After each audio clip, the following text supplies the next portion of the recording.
Shalom. Welcome to another study on this channel, Messiah Kidnap.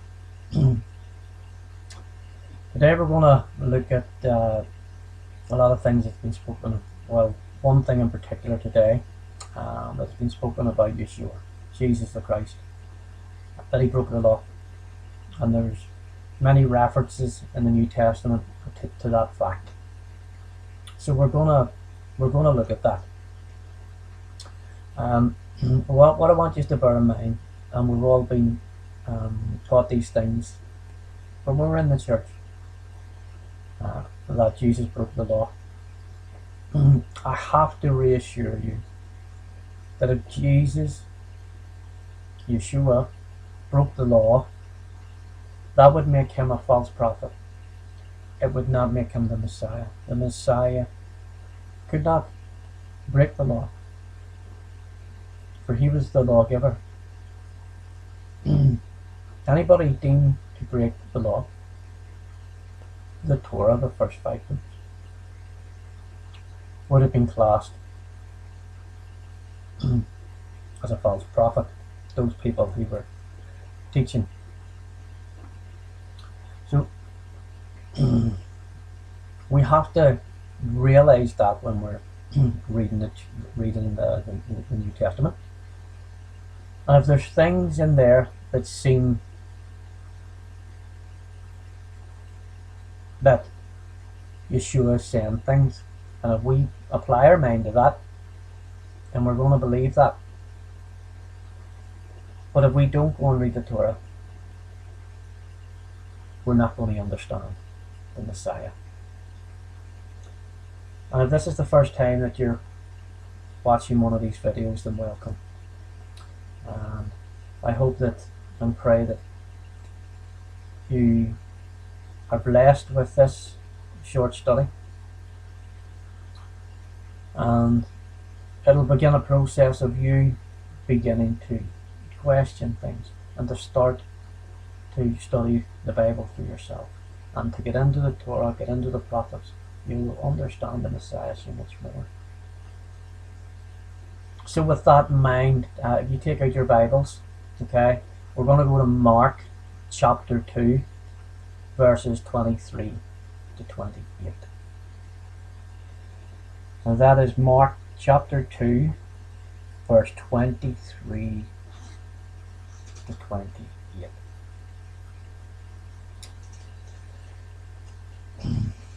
Okay. And it came to be that he, that is Yeshua, went through the grain fields on the Sabbath. And as they went, his taught ones began to pluck heads of grain. And the Pharisees said to him, "Look, why do they do what is not right on the Sabbath?" It certainly looks there that they're breaking the law. They're breaking the Torah. So, but we're going to read on, and then we're going to go in then to the, people will call it the Old Testament, the Torah. This is the first 5 books. And we're going to see if Yeshua was breaking the law or not.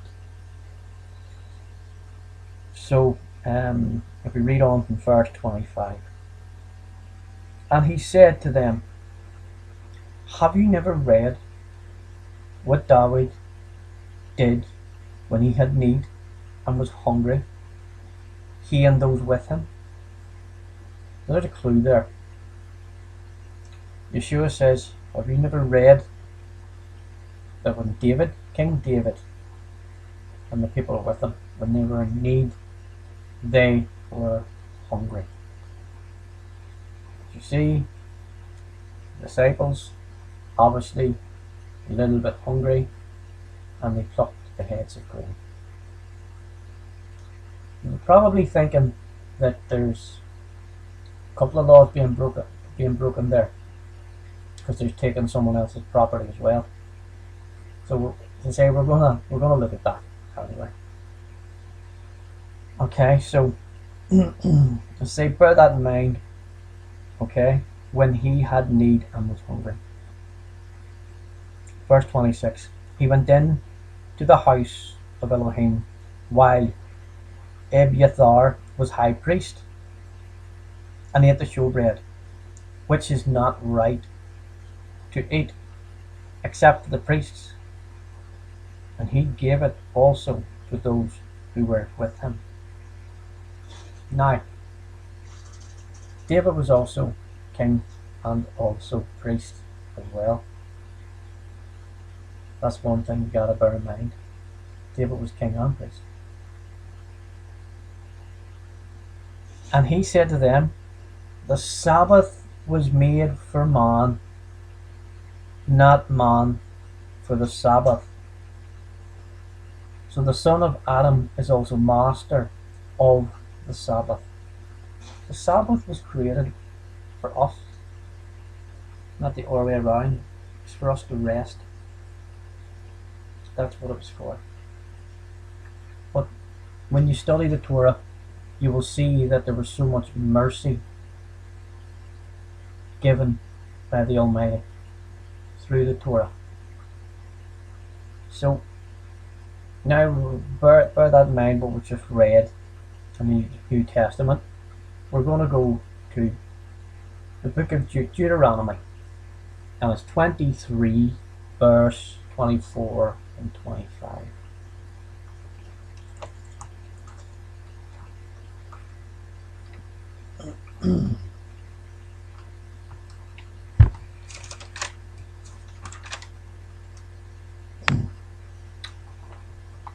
Okay. Yes, Deuteronomy 23 verse 24 and 25. Okay. So, when you come into your neighbor's vineyard, you shall not eat. You shall eat to the satisfaction of your desire, but you do not put any in the receptacle of yours. When you come into your neighbor's standing grain, you shall pluck the heads with your hands, but do not use a sickle on your neighbor's standing grain. What we're actually seeing here is when the farmers were taking their grain, there's a commandment for the farmers, okay? And they're collecting their grain. The farmers are to cut the corners, okay? Sorry, not cut the corners, but to leave the corners. And also when they're finished in the field, they're not to look back behind them. Why? Because what is left is for the poor and the needy. Okay? Now, what is crucial here also is when it says in verse 25, but do not use a sickle on your neighbor's standing grain. What for? Because what was left was to go around for all the poor, not just one person. Okay? And if that poor person, and it was a Sabbath, they could take the grain with their hands. If they took the sickle to it, and if they took the receptacle and filled it, that was classed as working and gathering the grain. But no, they're not to do that. So on the Sabbath, if they're hungry, they can. This is the mercy and grace of the Almighty that we're not taught about.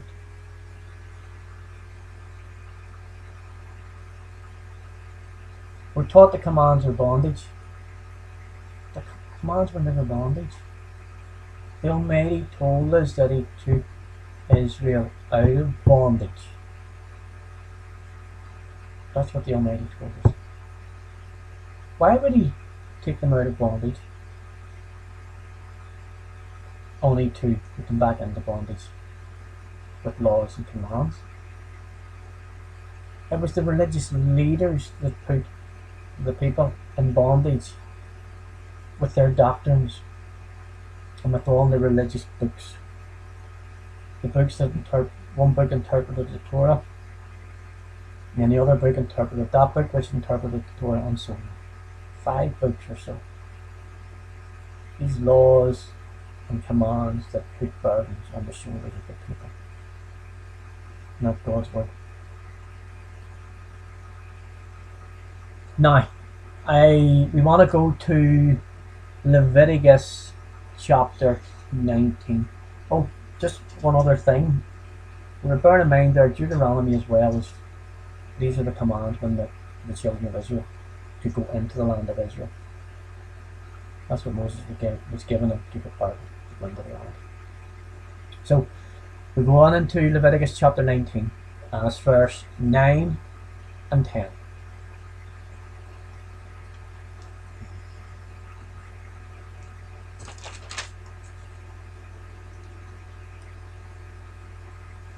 And it's the same thing again what we just read.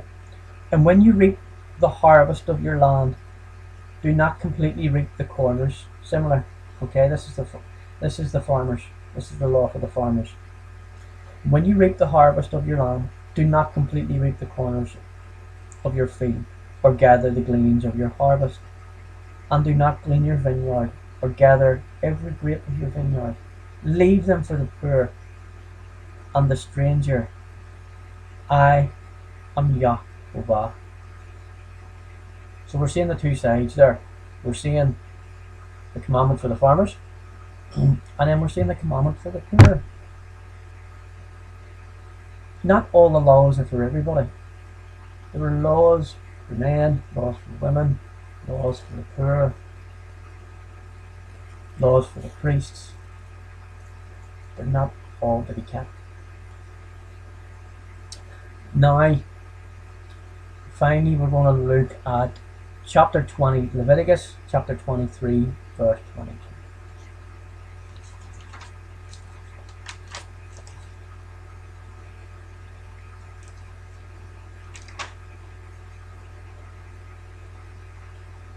And when you reap the harvest of your land, do not completely reap the corners of your field. When you reap, and do not gather any gleaning from your harvest. Leave them for the poor and for the stranger. I am Yahweh. Again, the Almighty reiterating what the farmers were to do.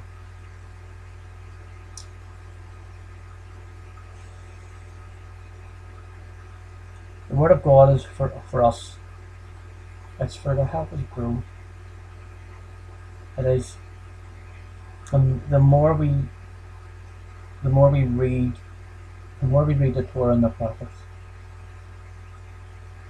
you will find yourself beginning to grow closer to the Almighty, because you're understanding more who the Messiah was and who he is. So today it was a short video. I hope that has been a blessing to you. I hope and pray that it's challenging. And I hope and pray that it leads you down a path of seeking the Lord for yourself. Seek Him. Test all spirits. Test everything a pastor says by the Word. Test it. You will see the Almighty working more and more and more in your life, and taking you out of your comfort zone. And I tell you, when you do that, more than likely, you will be cut off. You will be cut off. First of all, it begins with stop going deep. But when you start going deep and deep and deep, then the rejection comes. So it is hard, and be prepared for that. But the Almighty is with you, and when you receive from Him, and there's nothing that can bring you down. So I pray that this has been a blessing today, and I hope to see you soon on another video. In Yeshua's name, may His grace and His love be upon you all. Shalom.